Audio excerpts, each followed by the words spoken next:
Shalom dan salam sejahtera bagi kita semua. Puji syukur kita panjatkan kepada Tuhan Yang Maha Esa yang kita kenal di dalam nama Tuhan kita Yesus Kristus. Bapak Ibu yang terkasih, hari ini saya akan membawa firman Tuhan tentang pencobaan. Kita belum melihat dalam Kejadian pasal ketiga bagaimana manusia Adam dan Hawa jatuh dalam pencobaan. Artinya manusia itu gagal. Puji syukur kita kepada Tuhan Yang Maha Esa, Yesus dalam manusia sejatinya dicobai oleh iblis, tetapi Yesus menang. Maka dari itu kita akan belajar bagaimana seharusnya kita menang terhadap pencobaan. Saya percaya Bapak Ibu, di dalam kehidupan kita setiap hari kita akan diperhadapkan dengan berbagai-bagai pencobaan yang akan kita alami. Satu hal yang pasti, bahwa setiap pencobaan yang saya alami, yang Bapak Ibu alami adalah pencobaan yang biasa, di mana pencobaan itu tidak melebihi batas kemampuan kita. Artinya Tuhan akan memberikan kekuatan kepada kita sehingga saya, Bapak Ibu semuanya, dan teman-teman diberikan kemampuan untuk bisa melewatinya. Kita akan belajar bagaimana sih menghadapi pencobaan selayaknya Yesus yang dalam kemanusiaannya menang terhadap godaan. Kita baca firman Tuhan dalam Injil Matius pasal yang keempat, ayat 1 sampai dengan ayat yang ke-11. Nah, ini konteks pencobaan Yesus di padang gurun. Demikianlah firman Tuhan. Maka Yesus dibawa oleh Roh ke padang gurun untuk dicobai iblis. Dan setelah berpuasa 40 hari dan 40 malam, akhirnya laparlah Yesus. Jadi ayat 1 dan 2 mengantarkan kepada kita Yesus dibawa oleh Roh.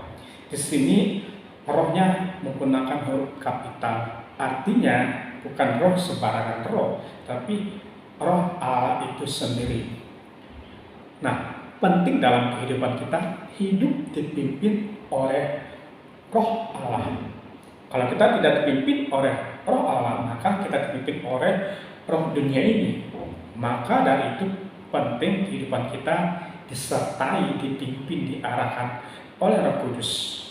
Nah, tujuannya diapain? Dicobai, seolah-olah ada tanda kutip disengaja dibawa kepada sesuatu hal. Nah, hari dipastikan hidup kita dipimpin oleh Roh Tuhan, sehingga Roh itu akan mengantarkan kita kemana saja kita melangkah. Tapi yang percaya, Roh itu akan memberikan kita kekuatan untuk kita bisa melewati persoalan. Selanjutnya bagaimana kita lihat Yesus berpuasa 40 hari, 40 malam, dan akhirnya lapar Yesus. Inilah saya katakan kemanusiaan sejatinya Yesus. Yesus seperti saya dan saudara dalam hal kemanusiaan bisa lapar. Dan saya membayangkan kalau Bapak Ibu yang pernah berpuasa, berarti yang dicobai apa? Ya, lapar. Manusia kita kalau lapar biasanya akan bertindak dengan egois, bahkan tidak mementingkan kepentingan orang lain karena kepentingannya harus terpenuhi. Ini kemanusiaan Yesus diuji 100%. Maka Yesus lapar. Kalau Yesus tidak lapar, berarti Yesus bukan manusia. Kenapa? Hanya manusia yang bisa lapar, hanya makhluk hidup, hanya makhluk ciptaan yang bisa lapar. Selanjutnya kita lihat ayat yang ketiga.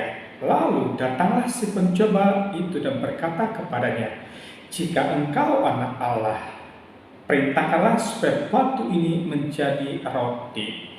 Perhatikan kalimat ini.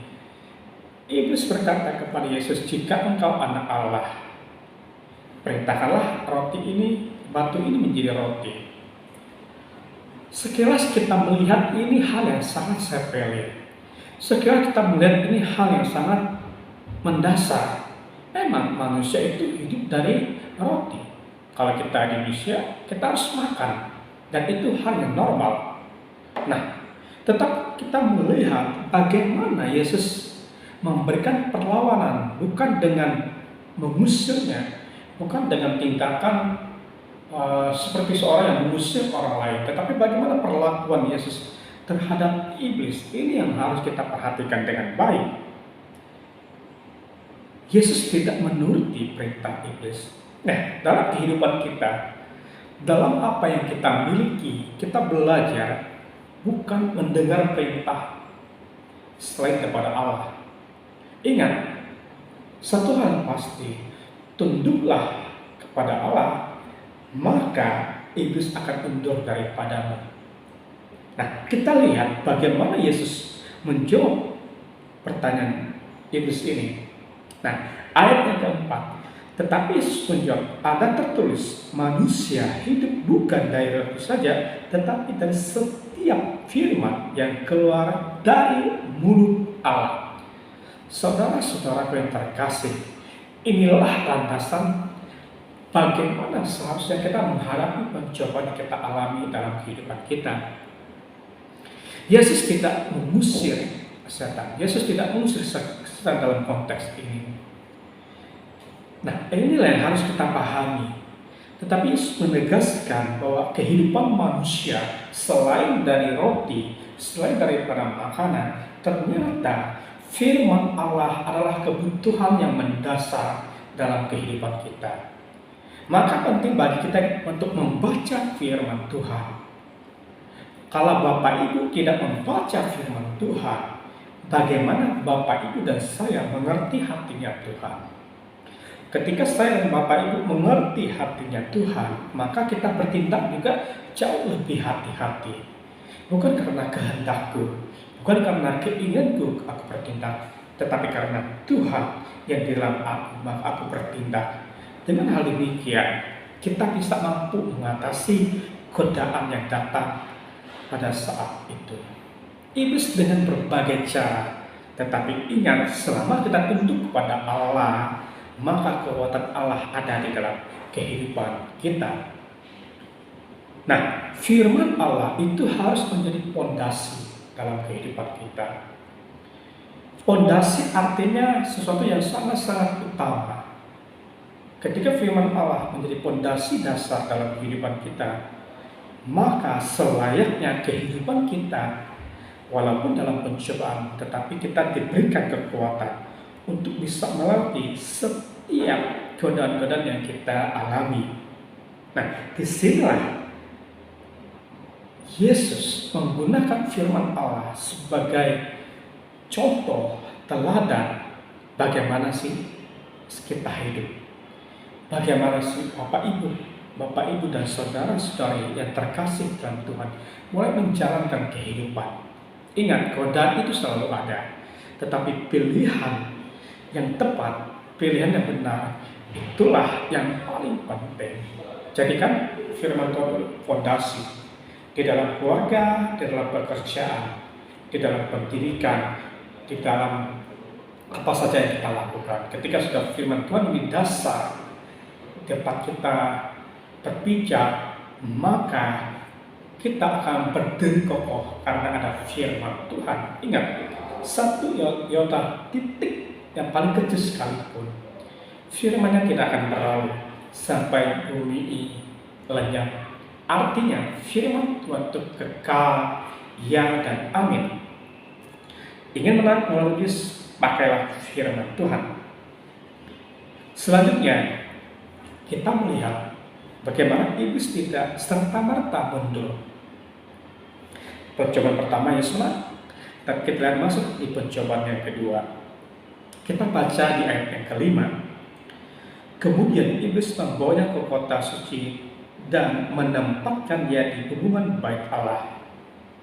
Lalu berkata kepadanya, jika engkau anak Allah, jatuhkanlah diri ke bawah, sebab ada tertulis mengenai engkau, ia akan memerintahkan malaikat-malaikatnya, dan mereka akan menangkap engkau di atas tangannya, supaya kakimu jangan terantuk kepada batu.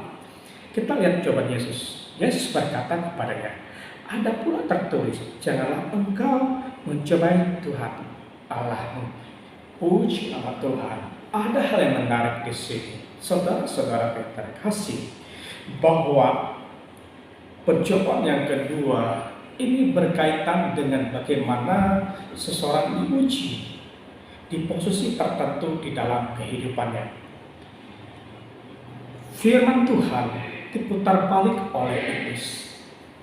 Bapak Ibu yang terkasih, penting sekali di dalam kehidupan kita memahami bahwa iblis dari dulu selalu memutarbalikkan kebenaran, selalu memutarbalikkan fakta.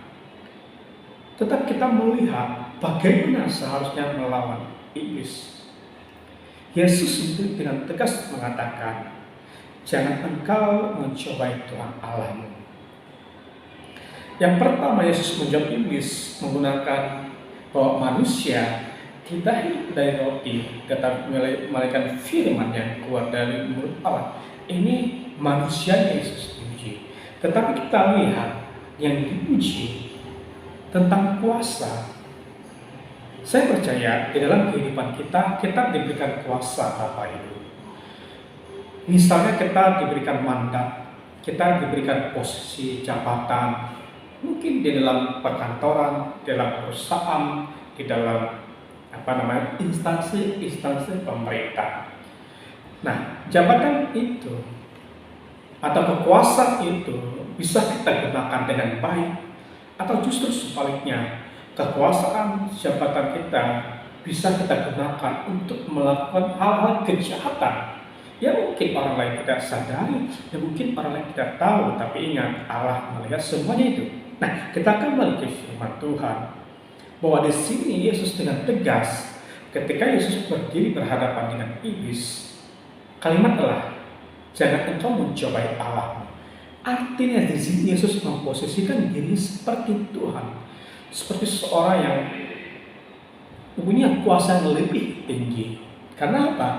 Karena iblis memutarbalikkan firman Tuhan.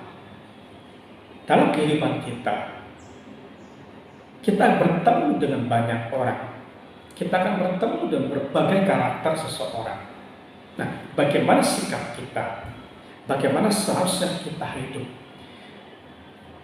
Jangan sampai kekuasaan yang kita miliki, jabatan yang kita miliki, otoritas yang kita miliki, kita manfaatkan untuk kepentingan kita sendiri. Ingat, iblis sudah menyintik. Iblis tahu kelemahan kita. Oleh karena itu kita belajar teladan Yesus, bahwa di dalam kuasa yang kita miliki, Yesus Allah adalah yang lebih tinggi dari semuanya. Di sini mungkin orang banyak yang bertanya, di manakah Yesus mengaku dia adalah Tuhan? Manusia mengaku Yesus Tuhan atau tidak mengaku Yesus Tuhan, tapi firman Allah dengan tegas mengatakan bahwa Yesus adalah Tuhan, Yesus adalah Raja di atas segala raja. Itu firman Tuhan. Sehebat apapun orang menolak, firman Tuhan tetap ada untuk selama-lamanya. Bukan perkataan saya, bukan perkataan pendeta, tapi perkataan firman Tuhan.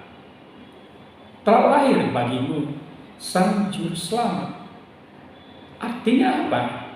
Yesus itu Sang Juru Selamat di dalam kehidupan kita sebagai manusia. Pencobaan kedua, Yesus menang. Seharusnya Bapak Ibu saya harus menang dalam hal menggunakan kekuasaan, dalam hal menggunakan otoritas yang Tuhan sudah percayakan di dalam kehidupan kita. Dalam kehidupan kita bisa melihat di media sosial, di televisi, bagaimana orang-orang yang ditangkap oleh KPK, orang-orang yang ditangkap adalah orang-orang yang punya jabatan. Kenapa? Karena dengan jabatan dan kekuasaan kita bisa melakukan banyak hal. Tapi kita belajar kepada Yesus, kekuasaan yang dimiliki bukan untuk kepentingannya, tetapi untuk kemuliaan Tuhan dinyatakan. Yang ketiga, kita akan belajar dari pencobaan Yesus di padang gurun. Iblis tidak akan serta-merta berhenti Iblis itu akan melakukan berbagai cara supaya kita itu jatuh di dalam pencobaan. Syukur bagi Tuhan, syukur bagi Allah. Di dalam diri Yesus Kristus menyatakan kepada kita bagaimana sih kita harus melawan pencobaan itu. Selanjutnya kita baca di ayat yang ke-8 sampai dengan ayat yang ke-11. Dan iblis membawanya pulang ke atas gunung yang sangat tinggi dan memperlihatkannya kepadanya semua kerajaan dunia dengan kemegahannya. Dan berkata kepadanya, semuanya itu akan kuberikan kepadamu jika engkau sujud menyembah aku. Maka berkatalah Yesus kepadanya, enyalah iblis, sebab ada tertulis, engkau harus menyembah Tuhan Allahmu, dan hanya kepada Dia setelah engkau berbakti. Lalu iblis meninggalkan dia dan lihatlah malaikat datang melayani Yesus. Ini suatu hal sangat menarik di dalam kehidupan kita. Percobaan pertama gagal, percobaan kedua gagal, tapi iblis memutar balik. Nah, Yesus memperlihatkan dunia dengan segala isinya kepada Yesus. Jika Yesus menyembah kepadanya, maka akan diberikan. Bapak, Ibu, dan saudara-saudara yang terkasih dalam nama Tuhan kita Yesus Kristus, kita memperhatikan ini dengan seksama, dengan baik-baik. Iblis akan menawarkan kepada kita. Iblis akan menawarkan hal yang menarik di dalam kehidupan kita selama kita mau meninggalkan iman percaya kita kepada Allah. Ini bagaimana iblis menguji iman seseorang. Tetapi Yesus dengan tegas bahwa hanya Allah yang layak disembah, hanya Allah yang layak kita beribadah. Ini teladan dalam kehidupan kita. Bagaimana kita bisa menang melawan iblis? Tipu daya muslihat iblis. Kita nggak pernah ibadah kepada Allah. Kita nggak pernah datang membaca firman Tuhan. Kita nggak pernah membangun hubungan yang baik dengan Allah. Allah tidak kelihatan. Tapi kita percaya Allah itu ada. Karena bagaimanapun keberadaan kehidupan manusia di muka bumi ini, pasti ada yang menciptakannya. Pasti ada unsur, ada pribadi yang menopang kehidupan ini. Oleh karena itu, belajar Bapak, Ibu, dan saya bagaimana dalam situasi yang paling sulit apapun dalam kehidupan kita, ingat, jangan lupa untuk beribadah kepada Allah, karena itu merupakan perintah yang sangat penting bagi kita. Ketika kita datang beribadah kepada Allah, kita tidak perlu membawa uang, kita tidak perlu membawa apapun. Berbeda halnya Bapak Ibu datang ke kafe, Bapak Ibu datang ke mall, minimal ada ratusan ribu uang di dompet. Tapi kita dalam beribadah kepada Tuhan, apa yang kita bawa Bapak? Hati kita. Hati kita bawa kepada Tuhan, pikiran kita, tubuh kita yang kita berikan kepada Tuhan.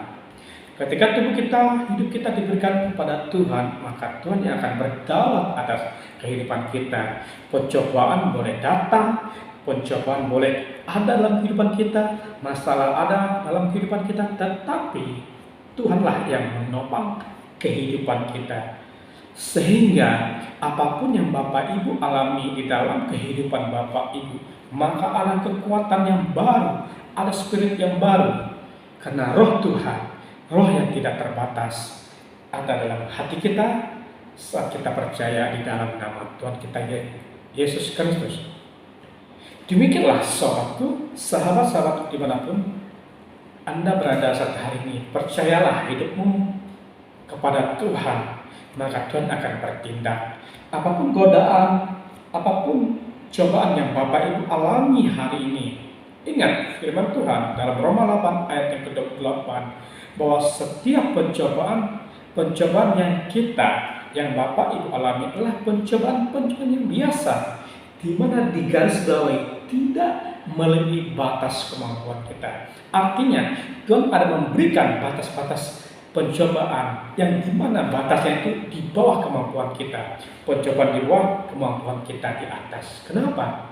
Karena Tuhan tahu ada hal yang tidak bisa kita tanggung dalam kehidupan kita. Ingat, semakin besar masalah yang Bapak, Ibu, saudara-saudara alami hari ini semakin besar berkat Tuhan yang Tuhan berikan di dalam kehidupan kita.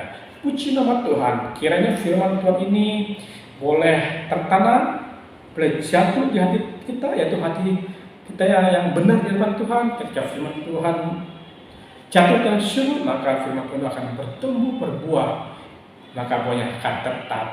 Shalom. Tuhan Yesus memberkati kita semua.